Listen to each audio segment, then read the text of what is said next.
Assalamualaikum warahmatullahi wabarakatuh. Kami dari Poltekkes Jember, kami akan mengerjakan tugas yang bertema nilai sosial budaya dalam pelestarian kebudayaan Ogoh-Ogoh. Perkenalkan, saya Friza Abelia Pertiwi dengan NIM 241252398. Saya Mutia Saidah dengan NIM 241252417. Dan saya Salwa Finaiza 241252440. Ogoh-ogoh adalah patung besar yang dibuat oleh masyarakat Hindu sebagai bagian dari tradisi menyambut Hari Raya Nyepi. Patung ini menggambarkan buta kala, kekuatan alam semesta dan waktu yang tak terukur, seringkali dalam wujud yang menyeramkan atau raksasa. Ogoh-ogoh tidak hanya sebagai simbol buta kala, tetapi juga sebagai media untuk mengekspresikan kreativitas dan kritik sosial. Ogoh-ogoh diarak keliling desa sebelum Nyepi dan kemudian dibakar, yang melambangkan pembersihan diri dan lingkungan dari energi negatif. Ogoh-ogoh mulai dikenal luas pada tahun 1980-an, terutama setelah Hari Raya Nyepi ditetapkan sebagai hari libur nasional pada tahun 1983. Pada awalnya, ogoh-ogoh dibuat sederhana dari bahan-bahan alami. Namun seiring waktu, perkembangannya semakin kompleks dengan menggunakan bahan-bahan seperti styrofoam, fiberglass, dan cat yang mencolok.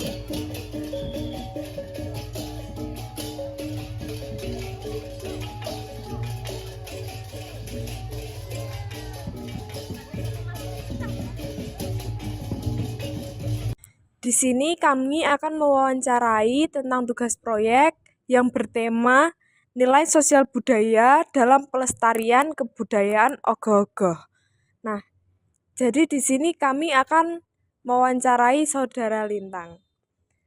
Pertanyaannya yaitu yang pertama, bisa Anda jelaskan secara singkat apa itu Ogoh-ogoh dan makna dibaliknya?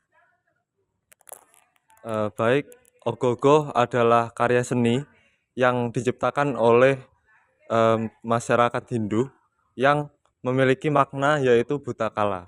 Apa itu buta kala? Buta kala itu adalah energi negatif atau keburukan yang ada di dalam diri manusia dan juga yang ada di seluruh alam semesta.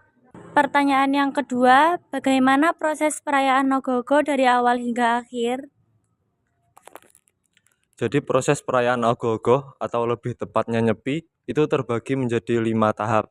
Yang pertama ada Melasti, yang kedua Mecaru, yang ketiga ada Taur Agung atau Taur Kesanga, yang keempat ada Brata Penyepian, dan yang kelima ada Ngembak Geni.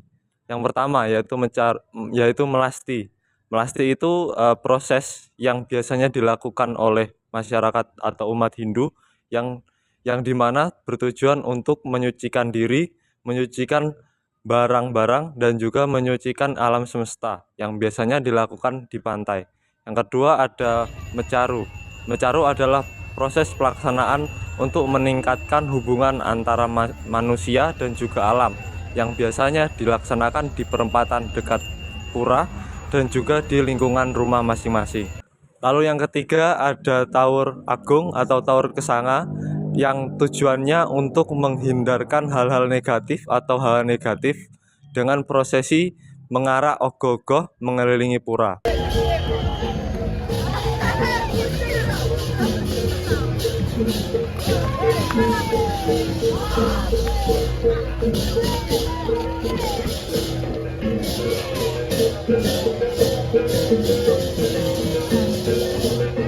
Lalu yang keempat ada Brata Penyepian, yaitu proses nyepi bagi seluruh umat Hindu, yang dimana umat Hindu itu melaksanakan 4 aturan, yaitu catur Brata Penyepian. Yang pertama adalah Amati Geni, yaitu menghilangkan api dalam bentuk fisik ataupun dalam bentuk emosi. Lalu yang kedua adalah amati karya, yaitu tidak melakukan pekerjaan. Lalu yang ketiga ada amati lelungan, yaitu tidak bepergian, dan amati lelanguan, yaitu tidak bersenang-senang. Lalu yang terakhir adalah ngembak geni, yaitu upacara yang menandakan berakhirnya prosesi nyepi. Yang ketiga pertanyaannya, apa tantangan utama dalam melestarikan tradisi ogoh-ogoh saat ini? Utama dalam melestarikan ogoh-ogoh, yaitu yang pertama adalah menggunakan ogoh-ogoh tidak untuk upacara keagamaan. Misal menggunakan ogoh-ogoh untuk dijual, seperti menggunakan ogoh-ogoh kecil untuk dijual ke anak-anak, atau menggunakan ogoh-ogoh untuk prosesi acara-acara lain yang tidak acara keagamaan. Itu menyebabkan menurunnya spiritualitas dari ogoh-ogoh. Lalu yang kedua adalah budaya atau globalisasi yang menyebabkan pemuda-pemuda umat Hindu tidak lagi ingin atau dapat melaksanakan upacara nyepi dan kegiatan ogoh-ogoh, sehingga pelestariannya dapat terganggu. Pertanyaan yang terakhir, apa yang bisa dilakukan agar tradisi ogoh-ogoh tetap lestari di masa depan? Kita sebagai masyarakat Hindu bekerja sama dengan Kemenak atau Kementerian Agama untuk membuat regulasi untuk tidak menggunakan ogoh-ogoh selain dalam bentuk upacara keagamaan.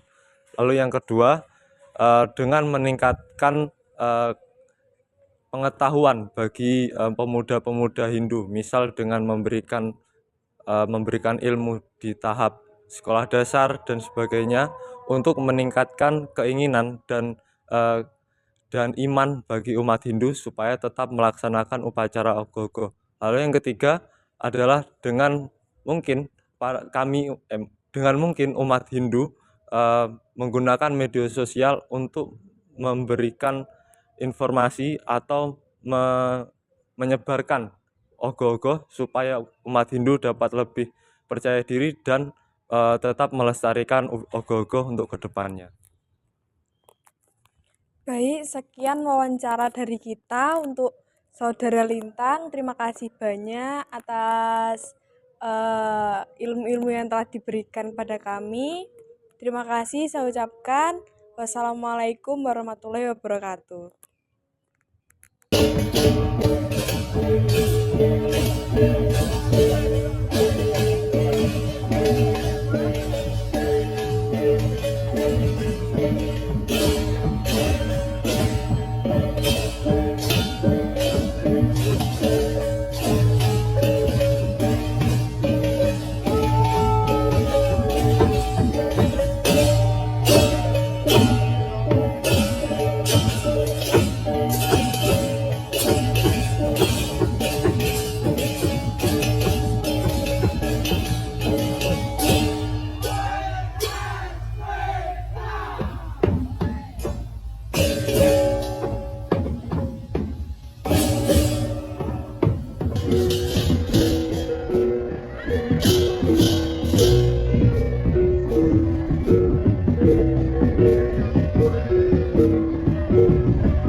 Sekian video dari kami. Terima kasih. Wassalamualaikum warahmatullahi wabarakatuh.